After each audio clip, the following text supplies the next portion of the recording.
विदेश से आई टॉप 10 खबरें विदेश टॉप 10 में।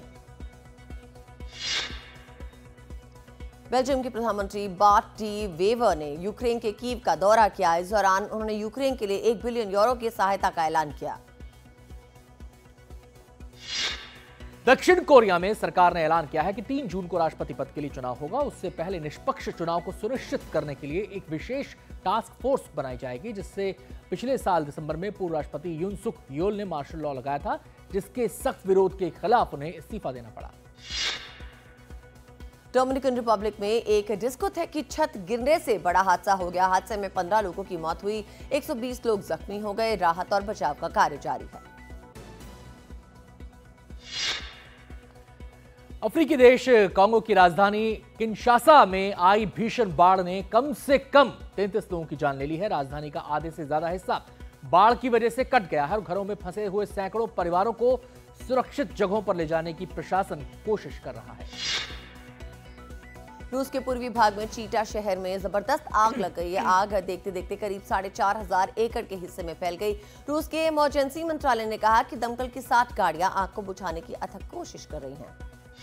फिलीपींस की सबसे सक्रिय ज्वालामुखी में से एक फट गया है और आसमान में करीब 2.5 मील यानी 4,000 मीटर तक राख देखी गई। फिलहाल किसी के हताहत होने की खबर नहीं है, लेकिन आसपास के गांवों में राख की वजह से स्वास्थ्य संबंधी चिंताएं जताई जा रही हैं।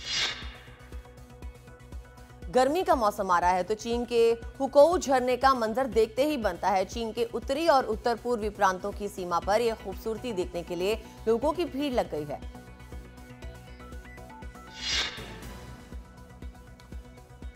सॉथबीज ने बेहद नायाब हीरों की दुबई में झांकी दिखाई। हीरों के दाम 10 करोड़ डॉलर यानी करीब 9 अरब रुपए आंके गए हैं। इन हीरों की नीलामी मई में जिनेवा में की जाएगी। चीन के जिलिन कृषि विश्वविद्यालय ने ऐलान किया कि उसमें वैज्ञानिक यानबियन नाम के मवेशी के सेल क्लोन करने में कामयाब हो गए हैं। ये पहल इसलिए बहुत अहम मानी जा रही है क्योंकि इससे चीन के पीली प्रजाति के इन मवेशियों के संरक्षण में बड़ी मदद मिलेगी। करीब 13,000 साल पहले लुप्त हो चुके भेड़िए डायरवुल्फ को वैज्ञानिकों ने जेनेटिक इंजीनियरिंग से अपनी लैब में फिर से जीवंत कर दिया।